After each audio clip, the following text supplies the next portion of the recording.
and the other one missing person is the friend of her husband. 3 of them went there to take the grain from the store, but they have kidnapped. It's been more than 2 months.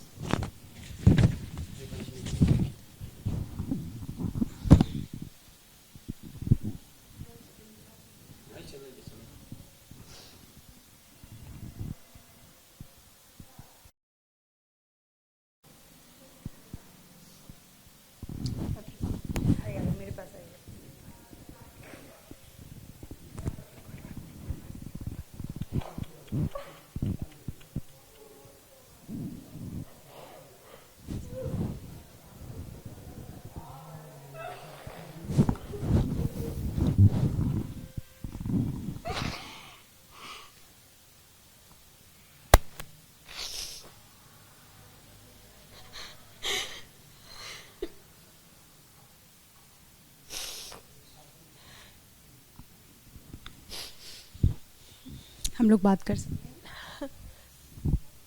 आप ठीक है? क्या नाम है आप?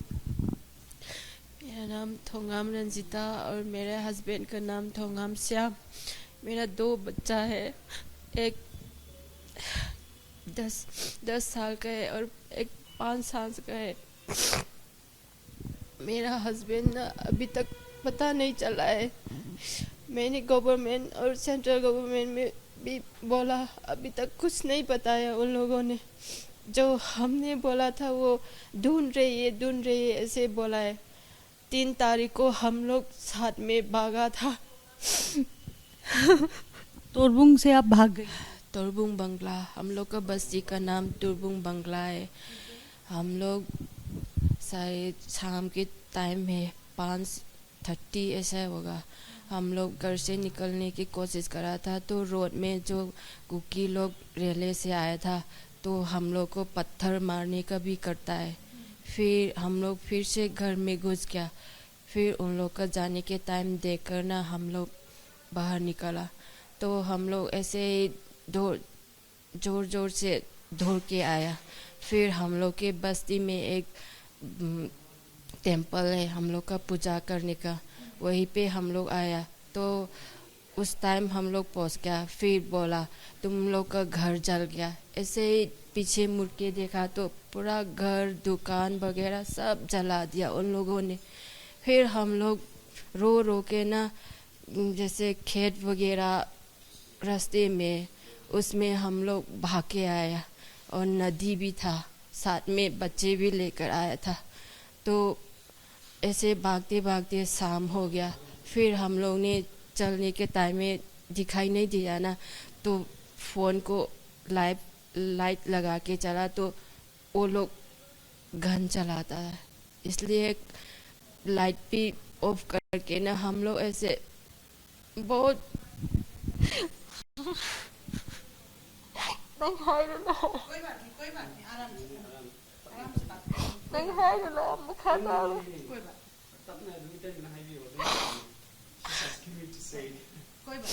हम लोग भागा था बच्चे को लेकर ना।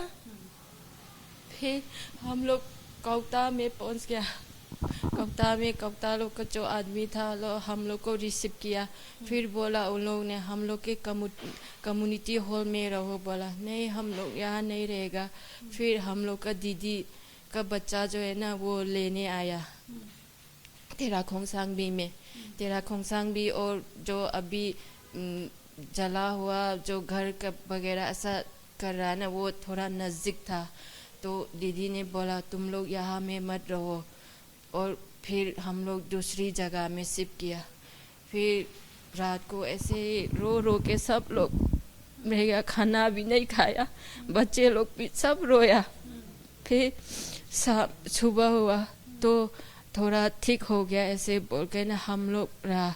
फिर उसके बाद मेरे पति ने बोला तुम लोग यहाँ में ज़्यादा लोग रहेगा तो दीदी का घर भी छोटा ना, इसलिए हम लोग को रिलीफ कैंप में रहने के लिए बोला। फिर उन्होंने रिलीफ कैंप में हम लोग को छोड़ा। ये कब की बात है? 3 मई की बात है, 4 मई की बात है? कब की बात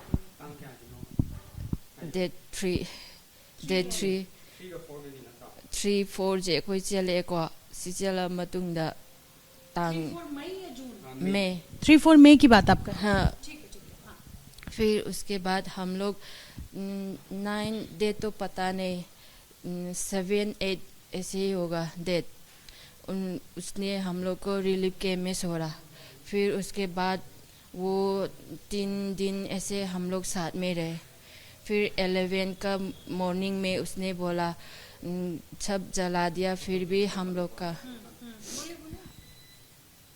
का राइस थोड़ा रह गया बोला फिर उसने बोला राइस को लेने जाएगा तुम जल्दी जल्दी नहा के आओ बोला हम नहाने गया था फिर आया तो वो नहीं रहा वो तो चला गया था उसके चावल लेने के लिए के पति हाँ चावल लेने के लिए उसके दोस्त के साथ चला गया तोरबुंग बंगला में फिर हम तो रह गया उधर में बच्चे को लेके फिर वो लोग चला गया मेरे दीदी की जो हस्बैंड है ना उस भी था साथ में उसके बाद वो लोग अंदर में घुस गया और चावल लेने के लिए अंदर में जो हम लोग का तो छोटा छोटा घर बनाता है चावल रखने के लिए उसमें घुस गया मेरा हस्बैंड और उसका दीदी का बच्चा लड़का है वो दोनों अंदर में घुस गया और मेरे दीदी का पति जो ना वो बाहर में था तो उसने बोला शाम निकलो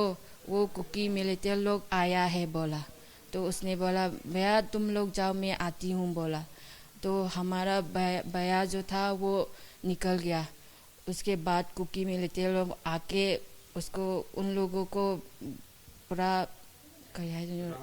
राउंड करवा के रखा तो मेरे भाई ने जाके उन बीएसएफ था हम लोग के बस्ती में जैसे 200-100 मीटर के जैसे तो उन लोग से मदद मांगा फिर भी उन लोगों ने नहीं खोला गेट नहीं खोला उसने बोला हम भी आर्मी है हम लोग का मदद कीजिए हम लोग का साथी अंदर में है बोला तो एक सिविलियन वो आर्मी तो है बीएसएफ तो है पर उसने अपना ड्रेस नहीं पहना सिर्फ हाफ पैंट पहन के वो निकला तो अच्छा ठीक है तो हम लोग जाते हैं ना वो दोनों साथ में गया तो उसने बोला तुम यहाँ रुको मैं अंदर जाके देखती हूँ बोला तो उस बीएसएफ अंदर में गया और मेरे भाई जो मेरे जीजाजी जो था वो बाहर में था तो वो चुचामपुलों से 2 गाड़ी आया फिर मेरे भाई को ऐसे चाकू वगैरह मारा इधर में और मेरे भाई छुप छुप के आया फिर वो बीएसएफ देकर बोला वो अंदर में तो कोई नहीं ऐसे बोला फिर भी मेरे भाई फिर वो थोड़ा तो चला गया था फिर एक ऑक्टोबर आया उसके अंदर घुस के ना मेरा जीजाजी फिर वो बीएसएफ के उधर में आया फिर बोला हम लोग का मदद कीजिए हम लोग का भाई जो है अंदर में है उसका हेल्प कीजिए ऐसे बोला तो उन लोगों का थोड़ा आदमी निकला गाड़ी में गया फिर उसी टाइम में भी वो मेरे जीजाजी को बाहर में ही रुकने के लिए बोला फिर उन लोग अंदर में गया फिर बोला नहीं है ऐसा बोला तो फोन आया मेरे फोन में क्या तुम्हारा हस्बैंड किडनैप हुआ ऐसे बोल के ना मैं तो पूरा कुछ भी मदद नहीं किया उन बीएसएफ लोग ने अगर उन्होंने भी मदद किया तो आज मेरा पति मेरा साथ होता अब मैं कैसे जीऊंगा मेरे 2 बच्चे के साथ में कुछ भी नहीं कर सकता मैं रोज पूछता है मेरा छोटा बच्चा मम्मी हम लोग का पापा कब आएगा ऐसे बोल के ना आप लोग मेरा मदद कीजिए मेरे हस्बैंड को अभी तक उसका पता नहीं चला वो जिंदा है कि लाइफ है एफआईआर भी फाइल किया हम लोगों ने हाँ एफआईआर भी किया था कितने लोग मिसिंग हैं आपके पति मिसिंग हैं और ब्रदर इन लॉ और उसका दोस्त 3 लोग मिसिंग हाँ अभी तक सेम डे में हुआ है अभी तक पता नहीं हाँ मेरा हस्बैंड का फोटो है ये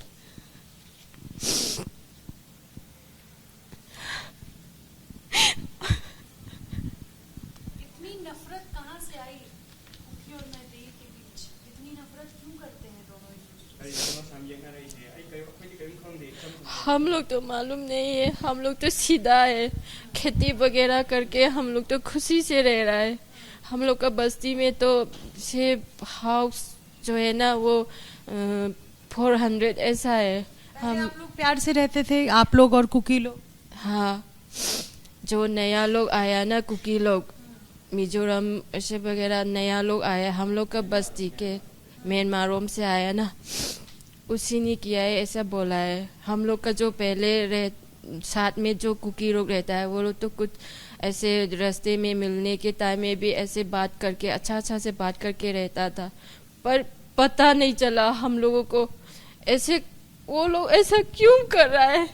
पूरा घर जला दिया और पति भी लॉस है, अब मैं कैसे जीऊंगा?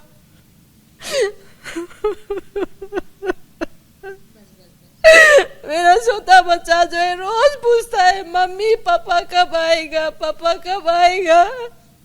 मैं क्या जवाब दूं उसको? नफरत की ऐसी लकीर जो मिटाए नहीं मिटती। सवाल यह है कि मणिपुर में कुकी और मैतेई दोनों समुदाय जिनके घर उजड़े, परिवार खत्म हो गया, आग लगा दिया गया, उन सब के आंसू नहीं थम रहे। आंसुओं का हिसाब कौन देगा? सैखोम मेरे साथ इस वक्त मौजूद हैं, मैतेई कम्युनिटी से आते हैं। और आप क्या हुआ, आपके साथ क्या हुआ, मैं समझना चाहूँगी। अगर आप कंफर्टेबल हैं बात करने में, बात कर सकते हैं? बिल्कुल। क्या हुआ आपके साथ? सबसे पहले तो मैं ये बताना चाहूँगा कि मेरा नाम सैखोम रॉकेट सिंह, मैं आर्मी रिटायर पर्सन हूँ। मैं कश्मीर में 2 बार 35 RR और अपना बटालियन 3 साल 2 बार कश्मीर में काट चुका हूँ इंसर्जेंसी एरिया में। उसका बाद असम स्टेट में 3 साल 9 साल जो है मैं इंसर्जेंसी एरिया में गुजर चुका हूँ। वहाँ से मैं सही सलामत वापस मणिपुर में आके रिटायर होके मैं अभी बैठा हूँ। तो मेरा बदन में कोई दागी, कोई बंदूक का जो निशाना नहीं है।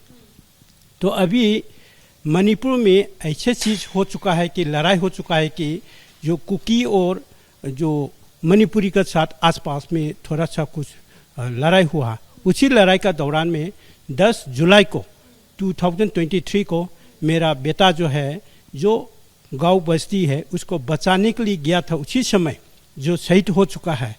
तो एक तरफ में मैं खुशी हूँ, एक तरफ में बहुत दुखी हूँ। खुशी इस बात का है कि उसी गांव का जितना भी जो गांव में रहने वाला बच्चा आदमी लोग को मेरा बेटा ने डिफेंस करके बचाया, उसके लिए खुशी है। दुखी इस बात का है कि मेरा बेटा को ऊपर में जो गोली लगा है, जो इंसास LMG की तरफ से लगा हुआ है, ये इंसास LMG जो है कुकी मिलिटेंट का हाथ में नहीं हो सकता। ये सिक्योरिटी फोर्सेस को ऊपर में इशू किया गया, इंडियन मेड है, ये फॉरेन मेड नहीं है। फॉरेन मेड होने से कुकी लोग का पास में हो सकता है, ये कुकी लोग का पास नहीं हो सकता, क्योंकि ये लोग खरीदने से भी नहीं मिलता है। ये मणिपुर में जो परमानेंट जो सिक्योरिटी फोर्सेस बैठा है असम राइफल, जो असम राइफल ने उसी दिन एक कंपनी दे दनादन ये लोग ने फायरिंग किया विलेज का ऊपर में जो कुकी मिलिटेंट के साथ। इसी से पता चला है कि जो असम राइफल जो है कुकी लोग को साथ मदद करके मणिपुरी लोग के साथ ऊपर में फायरिंग चल रहा है। उसी कारण में मेरा बेटा जो है शहीद हो गया। मैं उस बात का दुखी है। मैं आर्मी रिटायर होने के बाद मेरे को कुछ नहीं हुआ, सही सलामत घर में वापस आया। जो इनोसेंट पीपल हैं उसको अपना फौजी या सिक्योरिटी की तरफ से फायरिंग होके मेरा बेटा मर गया, उसके लिए मैं बहुत दुखी हूँ। इसलिए ये बोलना चाहता हूँ, जो मणिपुर में असम राइफल है परमानेंट हटाना चाहिए। ये इंडिया गवर्नमेंट के तरफ से कोई सुझाव निकाले, उसका जगह में राष्ट्र राइफल रखिए, क्योंकि असम राइफल मणिपुर में बैठ गया और जंगल में रहता है। ये लोग ज़्यादा से ज़्यादा सिटी में कम रहता है, तो जंगल में रहते समय क्या हो गया, कुकी का जगह में ज़्यादा बैठा है। कुकी लोग के साथ बैठ के जो कुकी लड़की शादी करके ये लोग फैमिली ऐसे हो गया, इसलिए ये लोग का आसपास में तालमेल करके ये लोग काम करता है। जो असम राइफल का बुलेट प्रूफ से कुकी मिलिटेंट को पासिंग किया हुआ वीडियो फुटेज में हम लोग मिल चुका है। ये लोग ने गन दिया हुआ, ये लोग ने राउंड दिया हुआ, सब कुछ हम लोग का पास में, मणिपुरी लोग का पास में प्रूफ मिल चुका है। इतना प्रूफ मिलने के बाद भी अभी तो असम राइफल क्यों नहीं हटाया, ये चीज़ जानना चाहता हूँ। ये लोग गलत काम कर रहा है। ठीक है, ये बताइए कि आपका गांव का नाम क्या है, कहाँ के रहने वाले हैं? मैं प्रॉपर इम्फाल का रहने वाला हूँ। जो हादसा हुआ है वो इम्फाल से थोड़ा दूर में है। वहाँ पे मेरा बच्चा जो है, लड़का जो है, गांव को बचाने के लिए, प्रोटेक्शन करने के लिए गया था, उसी समय शहीद हुआ। तो उसी जो फायरिंग का एरिया और जो असम राइफल जो फायरिंग किया, कम से कम 400 से 500 का आसपास है। आपका बेटा जो गांव को बचाने के लिए गया, तो वो कैसे गया था, क्या करने गया था? ये हमारा जो विलेज को बचाने के लिए आदमी लोग ईमानदारी से चला जाता है, कोई रुकावट नहीं है, ईमानदारी से जाता है। क्योंकि अपना जो मणिपुर का प्रजा लोग को बचाने के लिए जो अपना से चला जाता है। कोई हुक्म नहीं देता है कि आप जाओ मत जाओ, ये नहीं बोलता है। अपना दिल से चाहता है वो करता है। ये उसी वहीं रह रहे थे? कहाँ रह रहे थे आपके बेटे? मेरा घर में थे, उसका बाद उसी स्पॉट जो हुआ वहाँ में गया हुआ है। मतलब कहीं बंकर में रह रहे थे, रिलीफ कैंप में? बंकर नहीं है, ये लोग का तो बंकर पड़ा हुआ है। तो सुनने में आया है कि कुकी मिलिटेंट का बंकर भी 3 बंकर ये लोग ने कैप्चर किया हुआ है, हासिल किया हुआ है। तो ये लोग को तो बंकर बना के रखा है। हमारा मणिपुरी लोग बंकर नहीं है। बंकर बनाएगा स्टेट गवर्नमेंट और सिक्योरिटी फोर्स ने हटा देता है। कुकी लोग का अभी तक जो बंकर बना के रखा है, कोई किसी ने हटाने का हिम्मत नहीं है। कुकी का आसपास में जो सिक्योरिटी फोर्सेस जाने का हिम्मत नहीं है। जितना भी ये लोग अच्छा रहता है, असम राइफल मिल के रहता है, हम लोग को ऊपर में फायरिंग करता है, कुकी को ऊपर में फायरिंग नहीं करता है। कुकी मणिपुरी को ऊपर में फायरिंग करने से उसका आसपास में जितना भी BSF हो, असम राइफल हो, देखते रहता है, फायरिंग नहीं करता है। सुनने में आ रहा है कि ये लोग को एक हुक्म मिला, हुक्म को पालन कर रहा है। क्योंकि अपने बारे में बताइए, बाकी कौन क्या कर रहा है ये नहीं जानना। आपकी फैमिली, आपके साथ दुख हुआ है, हादसा है, ये मैं समझना चाहती हूँ। आपका बेटा क्या करता था, क्या करने गया था, कैसे क्या हुआ? फिर दोबारा बोलिए। मतलब मैं ये समझना चाहती हूँ कि 2 कम्युनिटी के बीच अगर लड़ाई होती है तो उसमें किस तरीके से अबोध मासूम लोग जो होते हैं, निर्दोष लोग जो होते हैं, वो इसके शिकार हो जाते हैं, ये मैं समझना चाहती हूँ। एक्चुअली कुकी लोग जो है इंडियन सिटीजन नहीं है, फॉरेन सिटीजन है। वो लोग हमारा राजा का समय में रहने का जगह थोड़ा सा कुछ चुसापुर साइड में दिया गया। उसी से ये लोग फैलाते फैलाते अभी चीन कुकी बोलता है। जैसे ब्रह्मा में जो BDF बोल के एक मिलिटेंट ग्रुप है, वो लोग को ब्रह्मा से हटा रहा है। वो चीज़ को अभी मणिपुर में रिजर्व फॉरेस्ट एरिया में है, जो कुकी लोग ने ये लोग की संख्या बढ़ा के खून जो विलेज जो बढ़ाती गया, तो ऐसा करके ये लोग का पॉपुलेशन बढ़ गया। वो लोग ने आप देखिए, मैं आपका बेटा इस हादसे में गया है ये मैं समझ सकती हूँ, पर कुकी जो इतने वक्त से साथ रह रहे हैं, आप उनको फॉरेनर कैसे कह रहे हैं? यही इसी वजह से तो उनके मन में नफरत पैदा होता है कि हम जब एक साथ एक स्टेट में रह रहे हैं, फिर आप उनको विदेशी कह रहे हैं, बाहरी बता रहे हैं। मैम प्रूफ ये है कि अभी मणिपुरी में लुंगी नहीं पहनता है। जो हम लोग का वीडियो फुटेज में जो फायरिंग के दौरान जो लुंगी पहन के हथियार चलाता है, उसी से पता चलता है कि पक्का जो फॉरेनर जो कुकी चीन पार्टी जो है मणिपुर में आक्रमण करने में जो कुकी के साथ सहयोग करके काम कर रहा है। ये लोग के पास में बढ़िया हथियार जैसे स्नेपर है, ऐसा किस्म बंदूक चला रहा है। उसी से पता चलता है कि ये लोग चीन कुकी के साथ मिलके मणिपुर के ऊपर में आक्रमण करे। उसी में भारत सरकार कुछ भी नहीं करे, उल्टा से ये लोग ने जो कुकी को मदद करा है। ये हम बहुत दुखी है। हम इंडियन है या इंडियन नहीं है, उसको इंडिया गवर्नमेंट से जानना चाहता हूँ। इंडियन गवर्नमेंट ने हम लोग के इंडिया का अंदर में मणिपुर स्टेट आता है तो मदद कीजिए, पीस लाना चाहता हूँ, पीस लाइए। बिल्कुल नहीं ला पाता है तो मणिपुर का प्रजा गुस्सा से स्टेट गवर्नमेंट या सेंट्रल गवर्नमेंट के ऊपर में आक्रमण भी कर सकता है। इसी से बचाने के लिए पीस लाने से बेहतर रहेगा। मैं रेस्पेक्टेड जो नरेंद्र मोदी जी और अमित शाह जी, राजनाथ जी और मणिपुर का CM जो बीरेन्द्र सिंह से मैं रिक्वेस्ट करता हूं, क्योंकि अभी मणिपुर में कम से कम 81 डेज हो चुका है कि अभी तक क्यों नहीं कर पा रहा है। कोई भी जो लड़ाई होता है, झगड़ा होता है, 1 हफ्ता में, 3 दिन में, 1 दिन में भी सुलझाव कर सकता है। अभी तक जो स्टेट गवर्नमेंट, मणिपुर गवर्नमेंट और सेंट्रल गवर्नमेंट ने क्योंकि उसको अमल में नहीं लेता है, अभी तक कितना आदमी 60,000 से ऊपर बेखबर होकर रिलीफ कैंप में बैठा है और 300 से ऊपर में मर चुका है। उसका बाद कम से कम 3,000 से ऊपर मकान जला गया है। उसका रिस्क कौन लेगा?